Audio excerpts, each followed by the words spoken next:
Dnes si ukážeme štvrtý a posledný postup pri výmene rôznych vln, rôznych farieb.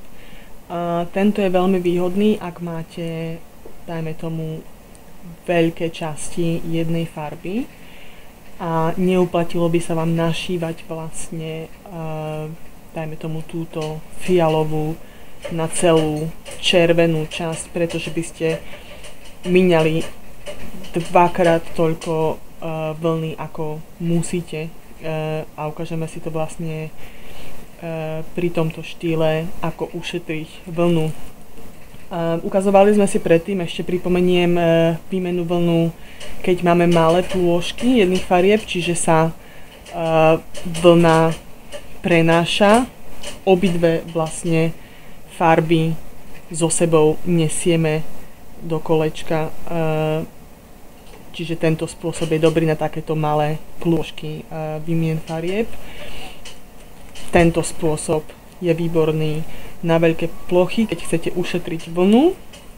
Zo zadnej strany, ako vidíte, tam, kde je zelená, je len zelená, tam, kde je fialová, je len fialová, červená, žltá, biela, rúžová a tak ďalej. Takže poďme na to, ukážeme si. Ja som našla na internete takýto výborný zlepšovák, potravinový sáčok, do ktorého som si hodila vlny, ktoré momentálne potrebujem, čiže rúžová na ľavej strane, biela v strede, rúžová na pravej strane. Tým pádom sa nám vlastne nebudú vlny zapletať jedna o druhu, keďže je na zapínanie tento sáčok, čiže rúžovú mám na jednej strane a odtiaľ to sa mi vlastne bude ťahať biela v strede a druhá rúžová na pravej strane, takže poďme na to.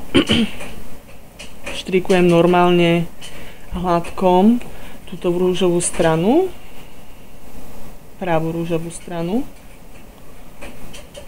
Keď sa dostaneme ku stredu, ukážeme si, ako sa to vymieňa.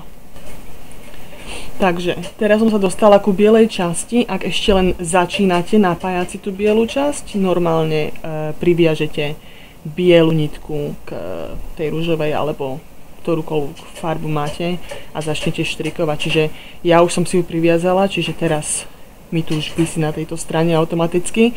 Na čo si treba dávať pozor, je, že nezačnete hneď štrikovať s tou bielou vlnou, pretože ak by ste tak urobili, si ukážeme, nám to vytvorí takúto veľkú medzeru medzi rúžovou a bielou, čo vlastne nechceme. Takže si ukážeme, mám tu rúžovú nitku, biela nitka z tejto strany a vlastne ju len obtočím raz okolo tej rúžovej.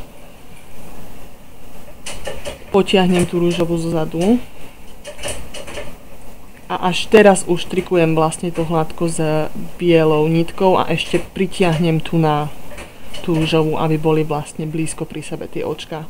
A teraz tá medzera už tam nie je, takže vlastne štrikujeme teraz už len s bielou a rúžovú nechávame tam, kde je.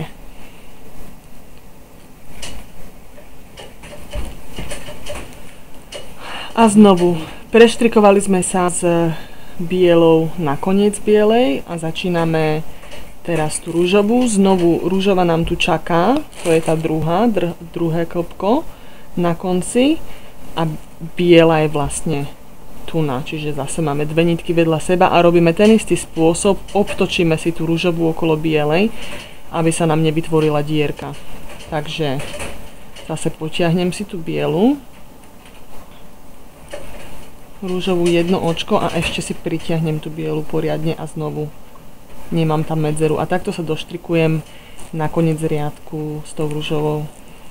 Takže sme sa dostali na koniec, otočíme, ideme štrikovať na obrátko, samozrejme otočím si aj sáčoček so sebou. A znovu budem štrikovať teraz tentoraz obrátko s rúžovou.